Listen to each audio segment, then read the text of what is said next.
Oi, pessoal! Hoje eu vou falar sobre proporções em reações químicas e balanceamento de reações químicas. Não assusta com o nome, tá? Vamos lá. Primeira coisa que tem que estar claro é que nada surge do nada e nada some. Na natureza, nada se perde, nada se cria, tudo se transforma. Essa frase bonita não é minha não, é do Lavoisier. O que isso significa? Que as coisas podem se transformar em outras, mas elas não podem surgir do nada e nem sumir. Então lembra que tudo é formado de átomos e moléculas? As moléculas elas podem se quebrar e depois se juntar de novo de outra forma, mas elas não somem, né, e nem aparecem do nada. Nós vamos fazer a reação do vinagre com bicarbonato, mas a gente vai ver que tem a quantidade certa de cada coisa para essa reação acontecer, ó. Ok, coloquei 50 gramas de vinagre aqui. Agora eu vou começar a adicionar bicarbonato de sódio com essa colherinha aqui, para ver até em que momento a reação vai acontecer. Primeira colherada.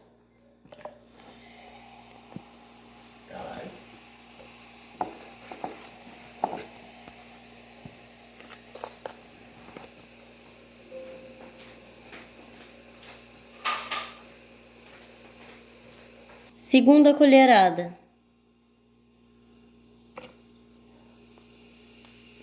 Já subiu bem menos as bolhas, estão vendo?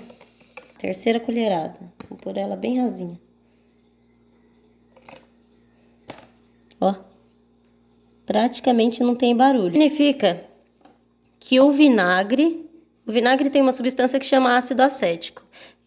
O ácido acético do vinagre reage com o bicarbonato de sódio, se transformando em gás carbônico, que sai na forma de bolhas, e aqui fica um outro tipo de sal dissolvido em água. Conforme eu vou adicionando bicarbonato de sódio aqui, o bicarbonato que eu estou colocando está reagindo com o vinagre e se transformando em outras coisas. Só que chega uma hora que o vinagre que tinha aqui já se transformou todo nessas outras coisas. Ele já se transformou todo em gás carbônico que saiu na forma de bolhas e nesse sal e água que ficou aqui embaixo. Então não tem mais vinagre aqui. Não adianta eu colocar bicarbonato de sódio que não vai ter mais vinagre aqui. Então não vai ter mais reação química. Então vejam só, moléculas do gás hidrogênio mais moléculas do gás oxigênio, elas podem se quebrar e se juntar de novo, formando moléculas de água. Ó, cada molécula do gás hidrogênio, ó, ela é formada por 2 átomos de hidrogênio, por isso que a gente representa assim, H2. O número que vem na frente é a quantidade de átomos daquele elemento. Mais o O2, que são moléculas do gás oxigênio, formam moléculas de água, H2O. que significa H2O? 2 átomos de H, né? E um átomo de O. Por que não tem número nenhum depois do O? Porque quando é um, a gente não põe número nenhum. Mas, repara que aqui a molécula de água vai 2 átomos de hidrogênio e 1 de oxigênio. E aqui eu tenho 2 de hidrogênio e 2 de oxigênio. Então, quando elas se quebrarem, essas moléculas, para formar água, vai ficar sobrando desse lado aqui um átomo de oxigênio, vocês concordam? Então, para essa reação química ficar balanceada, o que é balanceada? Para tudo que tiver de um lado da equação ter também do outro lado, para ser uma equação perfeita, que não fica sobrando nada. A gente precisa fazer o quê?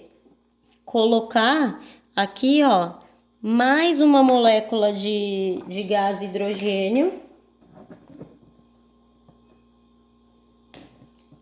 E aí, 2 moléculas de gás hidrogênio,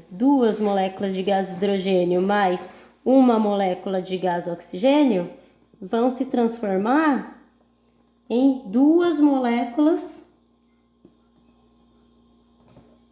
de água. Agora ficou a mesma coisa dos dois lados, a equação está balanceada, não ficou sobrando ninguém. É como se eu pusesse a quantidade certinha de cada coisa para ninguém ficar sobrando.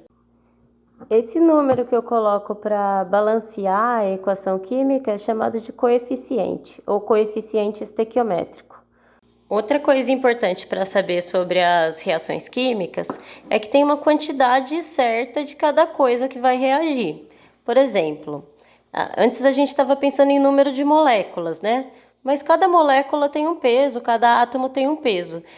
Antes de se pensar em moléculas, os químicos eles já sabiam quantos gramas de cada substância eles tinham que misturar para produzir um certo tanto de outra substância. Por exemplo, na mesma reação que a gente estava vendo, né, da água, 1 grama do gás hidrogênio reage com 8 gramas do gás oxigênio, se transformando em 9 gramas de água. Se eu colocar, por exemplo, 2 gramas de hidrogênio em vez de 1, mas eu continuar com os mesmos 8 gramas de oxigênio, o que vai acontecer com esse 1 grama a mais de hidrogênio que eu coloquei? Vai ficar sobrando. Desse lado eu vou ter 9 gramas de água mais 1 grama do gás hidrogênio sobrando, porque ele precisa precisa sempre da mesma quantidade de cada um para reagir.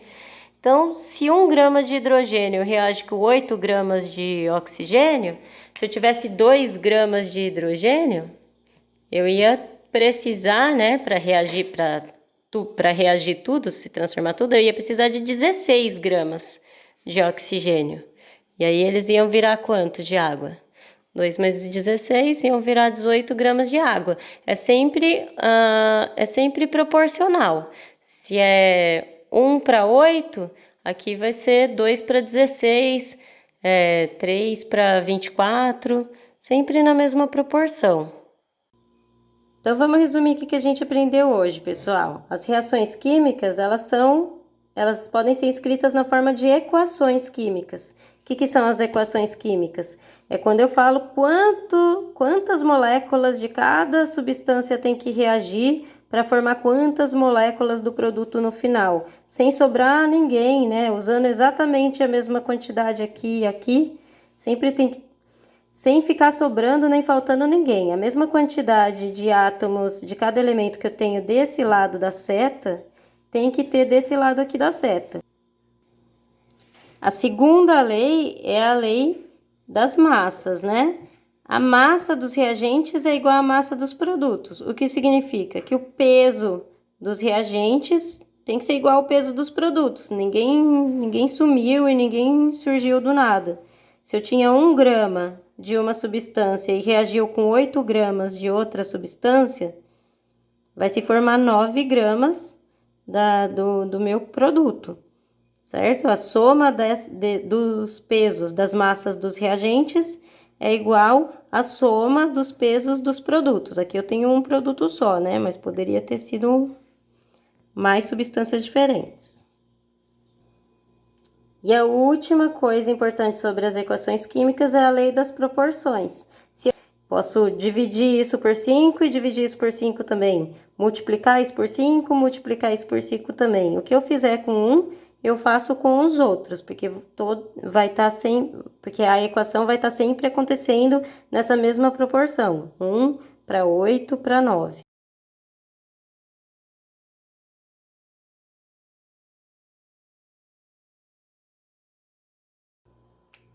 Bom, gente, eu sei que essa parte é um pouco difícil, mas não se desesperem, dê uma olhada nas perguntas e me peçam ajuda, por favor, me peçam, se vocês não souberem, que eu vou estar disposta a ajudar vocês, explicar tintim por tintim o que vocês quiserem saber, tá bom? Um beijo e até semana que vem.